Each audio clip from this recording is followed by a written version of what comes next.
of course, we are looking at this diagram or the body or the human person from the front. The front is called anterior or ventral. So right side, left side, medial, lateral, proximal, distal. That's what I want you to take. So now anatomical position, standing palm forward, right side, left side, proximal, distal, and this is the anterior surface, and this will be posterior surface. So now when you are dissecting a human cadaver, then this is what you are going to see. And if it is not mentioned anything, this cadaver is in the anatomical position. And this is the right side, this is the right kidney, and this is the left side, this is the left kidney. Right. So now this is the specimen of the human cadaver. Let's say this is the arm, and it has been sliced carefully, showing the layers after layers from the outer surface skin down to the muscle. So now skin or epidermis, underneath the skin, epidermis, we will see dermis. Underneath the dermis, we will see hypodermis. Under the hypodermis, we will see deep fascia. And under the deep fascia, we will see muscle. So in other words, skin is superficial to the dermis. Dermis is deep to the skin. Dermis is superficial to the hypodermis, and hypodermis is deep to the dermis. Deep fascia is superficial to the muscle, and muscle is deep to the deep fascia. In other words, just to clean it, make it clear, the skin is superficial to the muscle. So superficial means closer to the external environment. And regional terms like axial and appendicular skeleton. Axial means it is in the center. So if you look at this, the skull bone, human skull bone, or the cranium, and the spine in the center, color with green, and the thoracic rib, thoracic cage. So they are in the axial skeleton. I'm not sure why they put the ribs in the axial skeleton, but hey, there it is. So even the collarbone, which is the clavicle, although it is very much similar to the ribs, they are not in the axial skeleton. So the axial skeleton include the skull, the spine, and the sacrum, and ribs, which are coming out from the spine. So the rest of the bones in the body are in appendicular skeleton. So I want you to study this diagram, and I want you to remember this because we will be using this, and we will be using this in the clinical environment as well. Like whatever you do in your later career, nursing, medicine, radiology, technology, doesn't matter, you will be using these terms, and I want you to be familiar with that, and we will keep repeating these again and again. Now look at the human body, which has been cut in the multiple plane. So if you look at the coronal or frontal plane, which means this is slicing the human body into anterior half and posterior half. So, but of course, frontal plane means only the one plane you are looking from the front. But let's say if you say coronal plane means you are slicing the human body into multiple plane from the very anterior and gradually cut and go to the back of the body. So multiple plane, like something like CT scan or MRI scan, magnetic resonance imaging, these cross-sectional imagings can catch your body and look at your body from the very front, very anterior, gradually go back, and then very back to the posterior in a coronal plane. But for something like chest X-ray or chest radiograph, it is just looking from the one front and take a shoot and get the picture. And therefore, we will see chest X-ray as frontal plane, but getting multiple cuts in the coronal plane, we will see it is a coronal plane. The same thing, like if you get the body into right half and left half, that we will sagittal plane. Of course, if we just look only one plane from the side, that will be lateral view. But if we are cutting the body from the very right, middle to the left in a multiple section like this, we will see sagittal plane. Getting the body across is called transverse plane. Okay, so we can get the human body from the top to toe in a transverse plane as well. So this is the chest X-ray, looking the thoracic wall from the front. It is only in one view, and therefore we will be able to see anterior posterior view or posterior anterior view. It depends on the X-ray beam taken, but it will be either from the front to the back or from the back to the front. That's all we are looking. So that is the anteroposterior view. This is the chest X-ray because they take only one single view. But let's say this is the CT scan of the facial bowl. You can see the orbit, eye orbit here, and you can see the nasal cavity, you can see the oral cavity, and it is cutting the face from the very far front and gradually going to the back in multiple sections, multiple layers in a frontal plane, and therefore we will see coronal plane. We will not see anterior-posterior anymore. Although it is cutting the body in the frontal plane, but it is multiple, and therefore we will see coronal plane. The same thing, like looking at the cervical spine, the neck, the spine of the neck, which is called cervical spine, and we are getting multiple plane, and therefore we will use the term sagittal rather than lateral. If it is just an X-ray, only one single view, then we will use lateral view, but this is a multiple section cut from the side, and therefore we will see sagittal plane. Body cavities in our body. If you look at that, this is the skull bone, which is called cranium. Inside the cranium, we have the cranial cavity, which is the space for the brain. And in the back of our spine, we have the spinal cord. So brain and spinal cord, which is colored with yellow, it is in the dorsal body cavity. And our chest thoracic cavity and our tummy abdominal cavity and the pelvis pelvic cavity, they are all colored with red, and they are called ventral body cavities.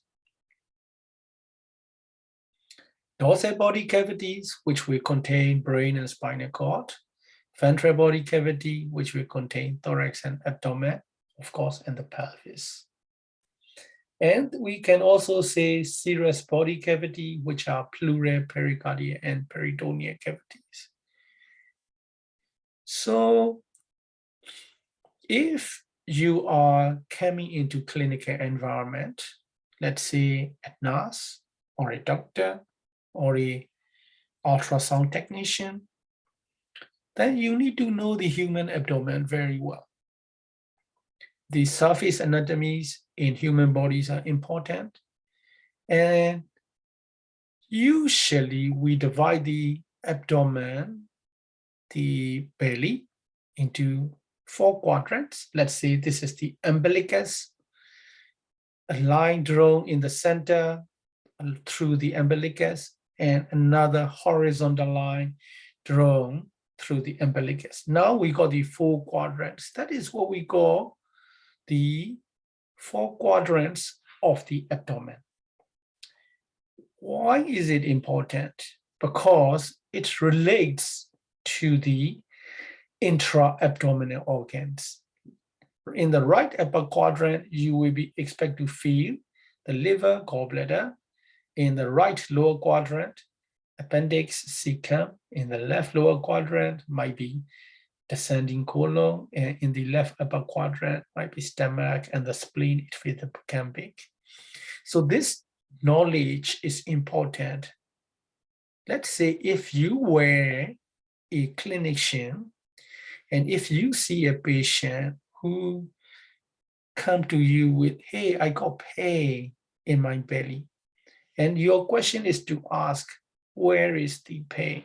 Let's say if the pain is in the right lower quadrant, then you will be thinking more about appendix and the cecum. If the pain is in the right upper quadrant, you will be thinking more about the liver and the gallbladder. Of course, things can vary, but this is the very beginning and very early information you get from the patient.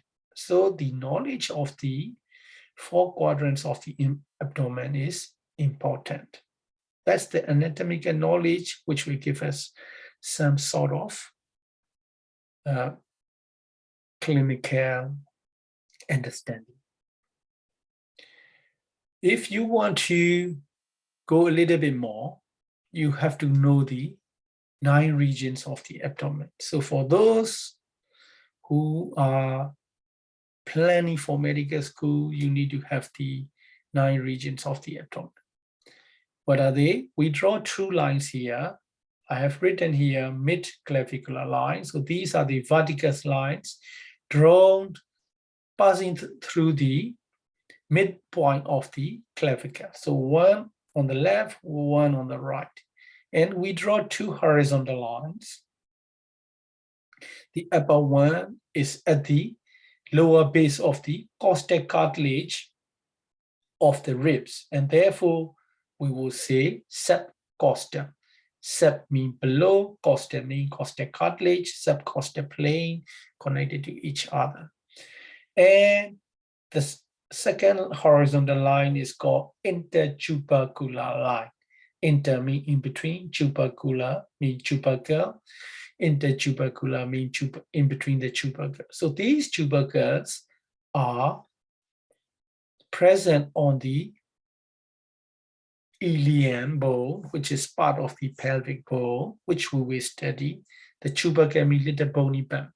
So these little bony bumps which exist on the dome of the ilium of the pelvic bone, we connect these two and we will have the intertubercular line. Now, because of that, we have the 9 regions in the abdomen, and they are right hypochondric, left hypochondric, and epigastrium, right lumbar, left lumbar, and the umbilical region, and right inguinal region, left inguinal region, and the hypogastric region.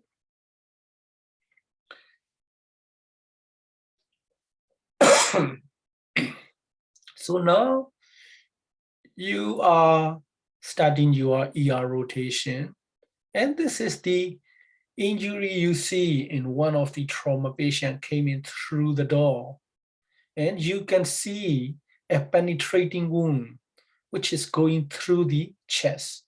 So I see an upper arm here. This must be the axilla, the armpit, and this is the right nipple. Then now our anatomy knowledge say, hey, this penetrating wound is going into the thoracic cage, and we can think what are the structures inside can got damage because of this penetrating wound. Right. So now this is the X-ray for the knee, and I will tell you this is the lower end of our femur, which is the thigh bone, And this is the upper end of the tibia. Tibia is our leg bone. And the knee joint, which has been disrupted. And this is our kneecap, which is the patella. And we are looking at the knee from the side. And this is the X-ray lateral view. So I will say this is the lower end of the femur. Instead of lower end of the femur, I will say distal femur. This is the upper end of the tibia. I will not say upper end, I will say proximal tibia and the kneecap. So this is a dislocated knee joint. The knee joint has been disrupted. So now the surgeon's putting everything back together. And of course, this is now become more of a normal looking knee joint other than these screws and everywhere in the near the joint. So this now lower end of the femur, I will say distal femur, upper end of the tibia, leg bone, which is called proximal tibia, and the kneecap, the patella, everything come back together. So proximal, distal, medial, lateral, and this is the femur bone, and this is the tibia bone. You will be part of the surgical team one day, which is going to explore or debride this sort of wound, and you need to know which tendons start from where they end, how do they run around the wrist, and you will, if you know the anatomy, then it might not be difficult for you to solve this sort of problem. And look at that. This is a child. This is his upper body, and this is the right hand, and this is the left arm. This is the left elbow. And look at that. His forearm has been bent like a 90-degree, and this is the left wrist. The fracture of the forearm. If you see that, I want you to appreciate what are the structures being damaged inside this left forearm. So again, like anatomy knowledge comes into play. Microscopic anatomy, this is the way a very rough idea, this is the way we try to make a slides so that it will be able to put under the microscope to review, to do the histology study. So I want you to remember a few little things, the terminology like specimen is being fixed. What do you mean by fixed? And what do they do? And what are the reasons behind the specimen fixation? And then they are dehydrated, and then they are embedded, and they are get into thin slides. So I got it from this website, histology technique, and finally stain, and finally it comes and on a little glass slide for us to view under the microscope. Right, so I got this from the Dean, Ryan. I want you to participate in this class. So the last thing I want to say in this lecture is, how do we give a student grade A? Of course, I want all my students to pass with a grade A, but on the other side, I need to be accountable. I am responsible. What I want from you is I want you to participate in the discussions. I want you to do the homeworks. I want you to do the assignments. And we have the exams, like at the end of every month, we do the exams. It is just a reminder of what you have learned during the whole month. And that way consolidate your knowledge. And I want you to participate in student discussion, making questions. So let's say if we combine all these together, the grade A is not far, or it's not difficult. As I say, from my side, I am responsible. If I give a student A, B, C, D, or fail, I need to be responsible. I need to be accountable. But at the same time, if I can prove that my student is good, who is strong enough to pass all these hurdles, then I won't be shy away, and I will give you a grade A or grade B, whichever you deserve it. All right, guys. Thank you for your attention, and I'm going to stop here.